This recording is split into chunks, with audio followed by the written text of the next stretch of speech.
संस्कार टेक्निकल में आपका स्वागत है। मैं श्री कुमार चौहान जो टेक्निकल से रिलेटेड लगातार वीडियो बना रहा हूं।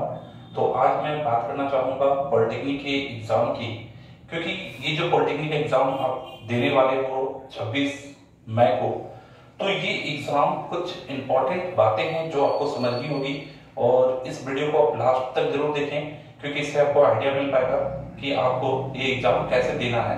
तो ध्यान देंगे, क्योंकि बेसिक चीजें तो आप जानते ही होंगे कि इस एग्जाम में टोटल 150 क्वेश्चंस और मार्क्स 150 होगा।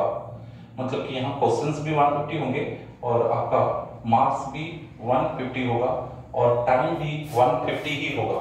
मतलब यहाँ पर टाइमिंग भी 150 ही होने वाला है मिनट। मतलब कि यहाँ पर timing 150 minute, marks 150 and question 150। और ये डिस्ट्रीब्यूट है फिजिक्स, केमिस्ट्री एंड मैथमेटिक्स में। ये भी पता है आपको कि फिजिक्स के कितने क्वेश्चंस होंगे 50 और केमिस्ट्री के 50 और मैथमेटिक्स के 50। अब होगा क्या, ध्यान देना है। कैसे आप रिजल्ट अचीव कर पाएंगे इसके बारे में कुछ आइडिया देना चाहते हैं। तो ध्यान दीजिए कि क्वेश्चंस का जो लेवल होता है, अगर आपको एक अच्छा स्कोरिंग करना है, पहले तो ये सोचना होगा कि लाना कितना है, कौन सा कॉलेज मिलेगा, कितने नंबर लाने पर। तो इसके लिए मैं एक लगभग आइडिया दे देता हूं आपको। आप मानकर चलो कि आपको कम से कम 90 नंबर जरूर लाना है, 90 नंबर को टारगेट करके चलो। मतलब कि पूरे 150 में 90/150 का टारगेट आपका होना चाहिए।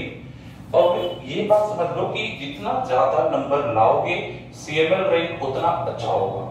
तो जितनी ज्यादा नंबर लेकर आते हो, अगर 90 से ऊपर ले आते हो, CML रैंक उतना अच्छा होगा। अब ये नंबर आएगा कैसे, इसके लिए आपको मैं कुछ ट्रिक्स बता रहा हूँ, टेक्निक बता रहा हूँ, ध्यान से समझिएगा, क्योंकि नंबर लाने के लिए आपको करना ही होगा। तो देखिए, क्वेश्चंस में जो लेवल डिजाइन किया जाता है उसमें से एक क्वेश्चन काफी मैंने फिजिक्स, केमिस्ट्री, मैथमेटिक्स में से एक ब्रांच काफी हार्ड होता है, एक एवरेज होता है और एक इजी होता है। तो आपको ये देखना होगा क्वेश्चन में कि इस बार के क्वेश्चंस में फिजिक्स इजी पूछा गया कि केमिस्ट्री की मैथमेटिक्स, ये तीनों में से कहीं ना कहीं एक इजी होगा, एक एवरेज होगा और एक हार्ड होगा। आपको सीरीज में सजाने होंगे। सबसे पहले इसका मतलब कि अगर मान लो कि मैथमेटिक्स इजी है, तो अगर इजी है मैथमेटिक्स, तो मैथमेटिक्स में आपको 40 से ऊपर अटेम्प्ट करना होगा। मतलब कि आप इसमें 40 जरूर अटेम्प्ट कर लो, 40 से ऊपर हो जाए और बेहतर है। मतलब जो इजी होगा उसमें क्वेश्चन आपको ज्यादा अटेम्प्ट करने हैं। इसके बाद बात आती है एवरेज। अब भाई जो एवरेज है उसमें आप थोड़ा कम भी अटेम्प्ट करोगे तो चलेगा। इसके बाद होता है हार्ड। अब ये कोई भी सब्जेक्ट हो सकता है, फिजिक्स, केमिस्ट्री, मैथमेटिक्स। ज्यादातर फिजिक्स में मैं देखता हूँ कि क्वेश्चन का लेवल हार्ड होता है। तो ऐसा हो सकता है कि भाई मैथमेटिक्स में भी कभी हार्ड हो सकता है, लेकिन ज्यादातर फिजिक्स में देखा गया क्वेश्चन का लेवल थोड़ा सा हार्ड होता है। अगर आप यहाँ 20 भी अटेम्प्ट कर रहे हो तो मिलाकर आपका 90 हुआ, क्योंकि हार्ड को आपने इजी से एक्सचेंज किया। ये कोई जरूरी नहीं कि इतना ही करना है, लेकिन ये एक लमसम आइडिया दे रहे हैं। हो सकता है आप इजी क्वेश्चन ज्यादा टेस्ट कर लो, या हो सकता है हार्ड में भी इससे ज्यादा बना लो। लेकिन आप देखो कि एक तरफ इजी क्वेश्चन जो ज्यादा बनता है वो हार्ड को रिकवर करता है। लेकिन यहाँ पर एक गलती आप भूल कर मत करना जो बड़ा इंपॉर्टेंट है। ये तो हो गया टेस्ट में ऐसे बनाना चाहिए, ये प्रैक्टिस आपको टेस्ट में अभी से करना होगा, क्योंकि टाइम कम है। आप टेस्ट प्रैक्टिस ऐसा करके देखें कि क्वेश्चन में पहले ये डिसाइड करने का आइडिया रखिए कि कौन इजी है, कौन हार्ड है, कौन एवरेज है, और इस पैटर्न से ज्यादा नंबर निकालने का प्रयास करें। साथ ही साथ नेगेटिव, बहुत ही इंपॉर्टेंट टॉपिक की बात कर रहे हैं, नेगेटिव कंट्रोल की। क्योंकि नेगेटिव कंट्रोल अगर नहीं हुआ ना तो रिजल्ट बहुत ज्यादा खराब होने का चांस है। मैंने इस पर बहुत बार बताया भी है आपको कि एक गलत क्वेश्चन, मतलब कि एक गलत क्वेश्चन होगा 0.25, एक सही क्वेश्चन से काट लिया जाएगा, 1/4 का नेगेटिव मार्किंग होता है। अब ये एक 0.25 नंबर कट जाना, मतलब फॉर एग्जांपल आप इसमें से कट गया 89.75 हो गया, तो जानते हो CML रैंक पे बहुत बड़ा प्रभाव पड़ता है। मतलब कि अगर इस 90 नंबर से आपका CML रैंक, ध्यान दीजिएगा, दो तरह का रैंक होता है, मैं रैंक के बारे में बताता हूं। एक होता है CML रैंक जो सबको मिलेगा, जनरल कैटेगरी के बच्चों को भी, OBC, ST, SC सबको, तो CML रैंक सबको मिलता है। और एक होता है कैट रैंक। कैट रैंक आपके कास्ट के अनुसार होता है, OBC के बच्चों का होता है, ST, SC का होता है, ये जनरल का नहीं होता। तो ये आपकी कैटेगरी रैंक है, लेकिन CML रैंक सबका होता है। तो सीएमएल रैंक में कम से कम 200 बच्चों का अंदर आ जाएगा 0.25 एक क्वेश्चन गलत करने पर। इसका मतलब कि जैसे ही आप गलत करोगे ना, अगर सीएमएल रैंक तुम्हारा आ रहा था मान लो 800 और अगर एक गलती हुआ तो फिर सीएमएल रैंक हो जाएगा 1000। और इससे आप समझ सकते हो 200 बच्चे बड़ा मायने रखता है, क्योंकि 200 बच्चे तो एक ब्रांच में मात्र 60 ही बच्चे होते हैं। तो 60 के हिसाब से सोचो कितने ब्रांच छूटेंगे, कितने कॉलेज छूट जाएंगे। तो ये बड़ा इंपॉर्टेंट है कि नेगेटिव नहीं हो, लेकिन फिर भी नेगेटिव होता ही है, क्योंकि नेगेटिव्स के अंदर बहुत सारी बातें समझने लायक होगी। आपको मैं बताऊंगा कि क्यों नेगेटिव होता है, मतलब आप बनाने के साथ बनाने के बाद भी नेगेटिव क्यों हो जाता है, इन बातों को समझना पड़ेगा, ऑब्जेक्टिव क्वेश्चंस के पॉइंट को समझना पड़ेगा। तो आप कोशिश पहले तो ये नंबर प्लानिंग का करना होगा, लेकिन ये नंबर आने में बड़ा कष्ट हो रहा होगा क्योंकि आपका नेगेटिव ज्यादा जा रहा होगा, जिसके चलते ये 90 जो आने वाला है ना, ये अभी अगर ट्राई करते हो आप तो आप देखोगे कि ये 60 या 70 के बीच आएगा एक अच्छे स्टूडेंट का। और एक नॉर्मल एवरेज बच्चा जो भी कोई तैयारी किया ही नहीं है, अगर वो डायरेक्ट अभी टेस्ट दे तो बच्चा तो डेमोरलाइज ही हो जाएगा। क्योंकि आई होप कि जो बच्चे नए तैयारी कर रहे हैं उनका 35 to 50 के बीच नंबर आ रहा होगा, तो उन्हें लगता होगा कि भाई इतना कम नंबर आ रहा है। और जो बच्चे कुछ भी नहीं पढ़े तो उनका तो और भी लो आ रहा होगा, लेकिन एक एवरेज बच्चे का जो मार्क्स होगा वो 35 to 50 आ रहा होगा, और जो थोड़े से अच्छे बच्चे हैं 60 to 70 आ रहा होगा। इसको आपको 90 तक कम से कम ले जाना है। 100 पार होने से तो फिर आपका अंडर 100 रैंक में आने का चांस श्योर हो जाता है, मतलब फिर कुछ अच्छे कॉलेज मिल जाते हैं। हाँ भाई, ये मैं इसलिए बता रहा हूँ कि जब तक कॉलेज अच्छा नहीं मिले एडमिशन मत लो। ये मैं ओपनली बोल रहा हूँ कि जब तक कॉलेज अच्छा नहीं मिले, ब्रांच अच्छा नहीं मिले, एडमिशन नहीं लेना है। क्योंकि बहुत सारे बच्चे आज एडमिशन लेकर डिप्लोमा कर बैठ जाते हैं और वो डिप्लोमा को उल्टा पुल्टा बोलते हैं। वो बोलते हैं कि डिप्लोमा करने के बाद जॉब नहीं होता। क्यों? क्योंकि अभी तो हड़बड़ी होगी आपकी। आप जैसे ही तैयारी कर रहे हो तो तैयारी के बाद आपको लगेगा नहीं कोई भी कॉलेज मिलता है, वही गवर्नमेंट मिल जाए, कोई भी ट्रेड मिले मैं ले लेता हूं। ये डिसीजन भूल के मत लेना।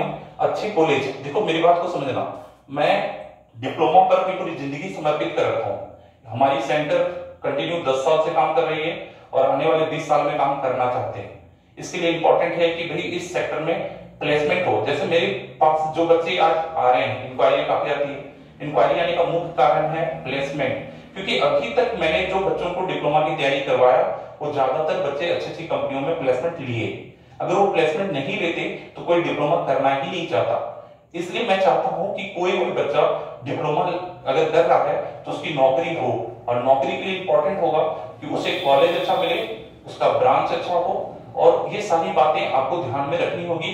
मैं लास्ट में, क्योंकि अभी तो पढ़ाई का टाइम चल रहा है, इसलिए मैं इस तरह के रिलेटेड वीडियो नहीं बना रहा हूं, लेकिन मैं बताऊंगा आपको, क्योंकि इस तरह का वीडियो तो कंटिन्यू मेरे चैनल पर मिलना ही मिलना है। क्योंकि मैं सारे कॉलेज का रिव्यू डालूंगा आपको कि कौन से कॉलेज का कौन सा ब्रांच लें, आपका प्लेसमेंट लगभग हो पाएगा। तो ये बात अभी मत सोचो, अभी नंबर गेन करने की बात करो। तो भाई चलो अभी उस चीज की बात नहीं करते, ये मैं बताऊंगा डिटेल, लेकिन अभी पहले नंबर गेन करें। कितना ज्यादा नंबर गेन कर पाए उसके लिए क्या करना है, ध्यान दो। अब क्या करना है, तो भाई आपको नेगेटिव कंट्रोल्स भी करने हैं और इस तरह से टेस्ट की प्रैक्टिस भी करनी है, और उसे उल्टा देखना है। मतलब जब आप क्वेश्चन बनाते हो, जैसे मान लो इसने ऐसा क्वेश्चन बनाया तो इसके अपोजिट सोचो, इसने 10 क्वेश्चन इजी छोड़ दिया, तो उसमें से 10 क्वेश्चन जो छूटा वो कैसा क्वेश्चन था, कौन से ब्रांच का था जो अभी छूट रहा है। अगर उसमें प्रयास किया जाए तो शायद एग्जाम आते थे तो उसमें भी 2-4 क्वेश्चन और बन जाएंगे। उसी तरह से इसमें भी लगभग 20 क्वेश्चन छूट रहे हैं और इसमें से 30 क्वेश्चन छूट रहे हैं। तो भाई ऐसे क्वेश्चन जो छूट रहे हैं उस पर अभी काम कीजिए, क्योंकि अभी जो क्वेश्चन छूट रहे हैं ना, आपने इसको बनाया जरूर, लेकिन जो क्वेश्चन छूट रहे हैं अगर उस पर काम किया जाए तो हो सकता है कि 90 को 95, 96 में भी बदला जा सकता है। दैट मींस आपको छूटने वाले क्वेश्चंस का चैप्टर पता कीजिए, प्रॉब्लम अपना पता कीजिए कि क्यों नहीं आपसे बना, और उस पर वर्कआउट कीजिए जरूर। ये आपका सही टेक्निक होगा, सही दिशा में होगा, ये काम आप जरूर करें। उसके बाद एक बहुत ही इंपॉर्टेंट बात है जो मैं आपको बताना चाहूंगा कि अब टेस्टरी जब बनाते हैं ना तो डिसअपॉइंटेड हो जाते हैं, क्योंकि आजकल जो मार्केट में टेस्टरीज अवेलेबल है, मैं सब टेस्टरीज की बात नहीं कर रहा, लेकिन उसमें क्वेश्चन का पैटर्न सही नहीं है। उसमें बहुत सारे कॉमर्शियल के क्वेश्चन डाले हुए हैं, प्रॉफिट एंड लॉस। जब भी बनाओगे मैथमेटिक्स तो देखोगे उसमें प्रॉफिट एंड लॉस है, सिंपल इंटरेस्ट है, कंपाउंड इंटरेस्ट है, और ऐसे ही क्वेश्चन से भरा पड़ा है वो प्रैक्टिस है। तो फिर बोलोगे सर तो कभी बताया नहीं, सर ने तो बोला ट्रिग्नोमेट्री क्वाड्रेटिक, हाँ भाई 2017-18 का क्वेश्चन उठा के देखो, और मैं कहूंगा उससे पहले का भी। मेरे पास स्टूडेंट्स कंटिन्यू 2010 से मैं बच्चों का एग्जाम जब दे के आते हैं ना, मैं क्वेश्चन लिखवाता हूँ और उस पैटर्न्स को कंटिन्यू स्टडी करता हूँ। तो मैं देख रहा हूँ कि जो प्रैक्टिस सेट मार्केट में अवेलेबल है वो प्रैक्टिस सेट बच्चों को मिसगाइड करती है, क्योंकि उसको बच्चे बनाने के बाद सोचते हैं अच्छा मेरे को कमर्शियल पढ़ना चाहिए, मेरे को प्रॉफिट एंड लॉस पढ़ना चाहिए, सिंपल इंटरेस्ट पढ़ना चाहिए, ये वो, और वो कोई बच्चे अलग ब्रांच पे चले जाते हैं। जैसे फॉर एग्जांपल फिजिक्स की बात करें तो फिजिक्स में लाइट इलेक्ट्रिसिटी से क्वेश्चन ज्यादा आता है, लेकिन अगर प्रैक्टिस सेट में देखोगे तो लाइट इलेक्ट्रिसिटी के सिवा दूसरे क्वेश्चन ज्यादा भरे पड़े। तो क्या होगा, आप लाइट इलेक्ट्रिसिटी पे कम काम करोगे, दूसरे सेक्टर पे ज्यादा काम करने लगोगे। तो प्रैक्टिस सेट से भी मुझे डर भी लगता है भाई, मैं तो चाह रहा हूं कि आप प्रैक्टिस सेट करो, लेकिन एक ओरिजिनल प्रैक्टिस सेट से करो जिसमें सही रेशियो इंक्लूडेड हो। इसलिए हम लोग सेंटर्स पर एक रेशियो देते हैं, जो भी टीचर होते हैं उनको एक रेशियो देते हैं, आपको लाइट के इतने क्वेश्चन डालने हैं, इन ब्रांच डालना है, इलेक्ट्रिसिटी के इतने क्वेश्चन डालने हैं इन ब्रांच के। तो ये रेशियो सही होना चाहिए और एक पैटर्न बेस्ड रेशियो होना चाहिए। प्रैक्टिस सेट बहुत ही अच्छी चीज है, लेकिन इसका रेशियो अगर सही नहीं हो तो फिर ये बहुत डेंजर भी है, क्योंकि ये आपको पूरी पढ़ाई को डिसपॉइंटेड कर देता है। क्योंकि आप जैसे ही बनाते हो और किसी अदर सेक्शन का क्वेश्चन नहीं बनता तब तो उसको पढ़ोगे, लेकिन पढ़ोगे तो कहीं वो कॉमर्शियल का पढ़ाई करवा दे या फिजिक्स में कोई एक्स्ट्रा पढ़ाई करे जो ज्यादा इंपॉर्टेंट नहीं है, तो फिर आप डिसपॉइंटेड होगे और अभी मेन टाइम में आपका मेहनत बर्बाद हो जाएगा। तो इस चीज में ध्यान देना है कि जो जो मेन टॉपिक्स है, जो 2017-18 क्वेश्चन तो ऑनलाइन अपलोड कर दिया गया था, वैसे वैसे क्वेश्चंस के अकॉर्डिंग क्वेश्चन का टेस्ट सीरीज के काम को जरूर कीजिए, इससे आपको ज्यादा आइडिया हो पाएगा एग्जाम का। और एग्जाम मैं चाहूंगा कि ज्यादातर बच्चे हमारे चैनल से निकाले, आप कंटिन्यू वर्कआउट कर रहे हो, मुझे अच्छा लग रहा है।